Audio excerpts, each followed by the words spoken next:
আসসালামু আলাইকুম, আমি দেলাওয়ার হোসেন হিরণ ইউএসবি ডিভিশনের পক্ষ থেকে দূরে এবং কাছে, দেশ এবং বিদেশে যেখান থেকে আমাকে এবং আমার এই ভিডিওটি দেখবেন, পানামা সিটি, পানামা থেকে সবাইকে জানাই আরেকবার প্রাণডালা প্রীতীয় শুভেচ্ছা। আসলে অনেক দুঃখ বরাক্রান্ত মন নিয়ে আজকে এই ভিডিওটা করতে বসছি, কারণ গতকালকে ভাই এই যে পার্কিং লটটা, এই যে আমার পিছনে যে এই যে লাল গাড়িটা আর এই যে সাদা সিলভার কালার একটা আছে না, এই মাঝখানে আমি গাড়িটা পার্কিং করছিলাম এই কেএফসি দেখে। ভাবছিলাম যে এখানে এসে কেএফসি খেয়া তারপরে ডেরিয়ান গ্যাপে যাব। মাত্র এয়ারপোর্টে নামছি 11টার সময়। স্টোরিটা একটু বলি ভাই, একটু মনের কষ্টটা একটু শেয়ার করে আপনাদের সাথে, হয়তো আমার ভালো লাগবে ভাই। কারণ ও যে কথা আছে না, যদি দুঃখ শেয়ার করে, কষ্ট শেয়ার করে, তাহলে কষ্ট কমে, সুখ শেয়ার করলে কিন্তু সুখ বাড়ে। যাই হোক, সেই এই জায়গায় আসলাম, ডেরিয়ান গ্যাপে যাব। আসলাম, পানামাতে নামলাম, নামে কার রেন্ট নিলাম, বরাবর যেরকম করে রেন্ট নিলাম। রেন্ট নিয়া জিপিএস এ দিয়া ব্যাগ ট্যাগ সব উঠে, জিপিএস এ ব্যাগ ট্যাগ উঠে দিয়া করলাম যে ইসে যাবো কিনা, ডেরিয়ান গ্যাপের দিকে জিপিএস এ মারছি। তো জিপিএস এ আমার ঠিক এই যে আমার পাশে যে রাস্তাটা দেখতেছেন, এই রাস্তাটা নিয়ে আসছে। আসার পরে যখন এই জায়গায় একটা কেএফসি দেখলাম, এই যে এই কেএফসিটা দেখলাম, পরে কেএফসির ভিতরে পার্কিং ঢুকার পরে ওই যে ঠিক এই যে আমার বরাবর এই যে লাল জায়গাটা আছে, এই জায়গাটার মধ্যে একটা গাড়িটার পার্কিং করলাম, এই ছোট গাড়িটার পিছনে লোকিয়া এই যে গাড়িটা রেন্ট করছিলাম, এই গাড়িটা রেন্ট করছি। রেন্ট করার পরে এই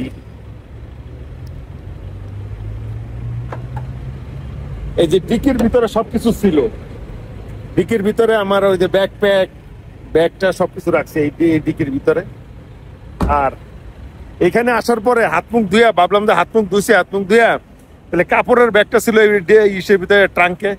আর এই যে ব্যাকপ্যাকটা, যেটার মধ্যে আমার কম্পিউটার, পাসপোর্ট সবকিছু ছিল, সেইটা ঠিক এই জায়গায় রাখছি। এই যে এই সিটে, প্যাসেঞ্জার সিটে এই জায়গায় রাখছি। তা রাইখে আমি গেছি। এখন হইলো কি সমস্যা, হলো কি রিমোটটা মনে আমি এইভাবে উল্টা ধরছি। উল্টা ধরার পরে প্রথম যে গাড়টা, সেটা আসে হইলো আনলক। আবার এদিকে যদি ধরেন, প্রথম গাড়টা হইলো লক। তা দোষটা আমারই, কারণ এই যে এইটা বললে চলবে না, আমারই দোষ। হয়তো ওই যে একটা কথা আছে না, মাল যখন ছেড়ে যায় ভাই, তখন আর কি কেউ ধরে রাখতে পারে না। তাও কি করবো, আসলাম, আইসা 15-20 মিনিট ভিতরে কেএফসি খাইলাম। মজা করে কেএফসি খাই রিল্যাক্স করলাম। যে ডেরিয়ান গ্যাপ প্রায় 286 কিলোমিটার ড্রাইভ করতে হবো, তাহলে খাই একটু রিল্যাক্স মুডে আসলাম। ফেসবুকে একটা পোস্টও দিলাম যে ডেরিয়ান গ্যাপে যাইতেছে, সেই মানে অনেক দিনের স্বপ্নে সেই ডেরিয়ান গ্যাপে যাব। আইসা দেখি কি, আইসা প্রথমে ভাবলাম যে তাহলে আমার মানে গ্রোপোরোতে আমি লাস্ট ভিডিও করছি, তাহলে আমি করলাম যে তাহলে আমার গ্রোপোরোটারে আমি বের করি। গ্রোপোরোটা কই, প্রথমে এসে দেখি যে গ্রোপোরো ক্যামেরা নাই। আরে গেল, তারপরে কই তাহলে ব্যাগ কই, আমার ব্যাগ কই। তখন আমার টনক, তা ভাবলাম যে আমার মনের ভুলে ভাবলাম যে পিছনে রেখে আসলাম কিনা, ডিকিতে রাখা কিনা, পিছনের ডিকিতে দিকে দেখি ওই জায়গায় ব্যাগ নেই। তখন আর খুঁজে দেখি না রে দাদা, সব শেষ। ততক্ষণে সব শেষ হয়ে গেছে ভাই। মানে সেই পাসপোর্ট গেছে, ক্যামেরা, সনি ক্যামেরা দিয়ে সব মিলে মানে $6,000 উপরে, $6,000 উপরে আর কি হয়েছে আর কি, খবর গচ্চা গেছে আর কি। আর তারপরে পুলিশ কল করলাম, ওই সিকিউরিটি আছে পাশে। এই জায়গা আবার ওই যে একটা ক্যাসিনো আছে, ওই যে ক্যাসিনো দেখা যাইতেছে, স্প্রিং ক্যাসিনো, ওই ক্যাসিনোর ওরা পুলিশ কল করলো, পুলিশ আসলো।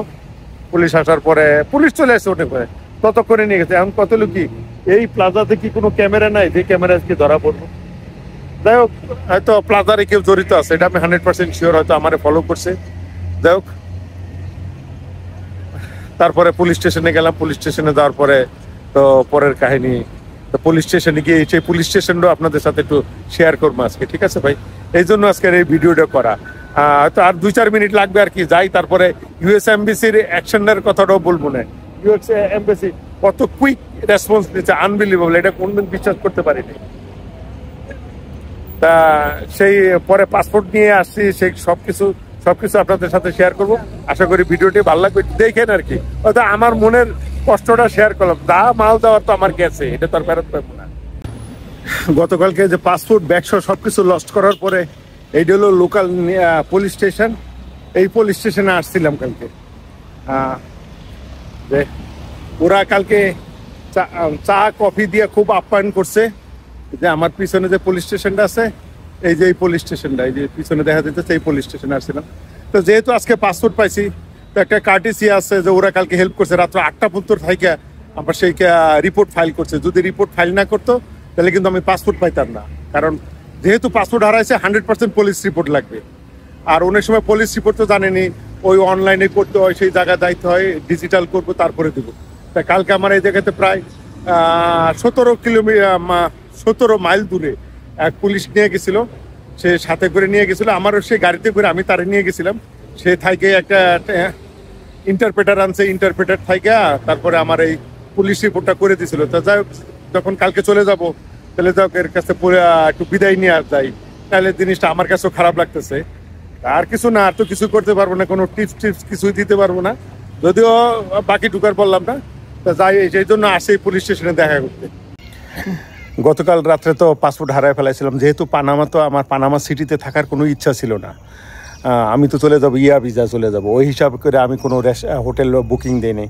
যখন নাকি পাসপোর্ট হারায় ফেলাম তখন পুলিশ স্টেশনে বৈশা, তখন তো হিসাব হয়ে গেল ভাই, অন্যরকম হিসাব নিকাশ হয়ে গেল যে কীভাবে একটু সস্তায় একটা হোটেল পাওয়া যায়, কয়দিন থাকতে হয়, ইউনেভার নো। মানে ওই হিসাব করছি যে আমেরিকান এম্বাসি যে এত দ্রুত পাসপোর্টটা দিয়ে দেবে এটা কল্পনা করতে পারি নাই। মানে আমার সেই টিকিট, আমার তো হিসাব ছিল ভাই আবার নতুন করে টিকিট কাটতে হবে, যেহেতু সামনে থ্যাঙ্কস গিভিং, কোনো টিকিট পাওয়া যেতেছে না, নেক্সট 1 সপ্তাহের কোনো টিকিট নেই আমেরিকা যাওয়ার।